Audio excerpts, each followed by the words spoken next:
लय झालं आता या धर्मागुजारा लय माझाला भय आपल्या आपल्या नाम्याने त्याच्याच पै आत्महत्या केली। लय झालं त्याचं नाटक आता। हो सरपंच, अहो या नाम्यानं त्या धर्मागुजारकडून कर्ज घेतलं होतं। खूप त्रास दिला त्या धर्माने त्याला। अहो अगोदरच हा दुष्काळ, पीक नाही, पाणी नाही, कसं कर्ज फेडणार होता तो?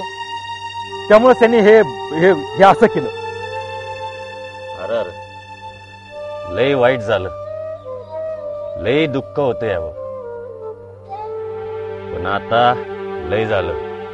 त्या धर्माला आता सोडायचा नाही, त्याला पोलिसांच्या ताब्यात देऊ। चला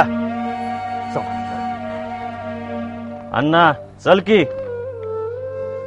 नाही तुम्ही व्हा पुढं, मी इथेच बसतो जरा। चला र।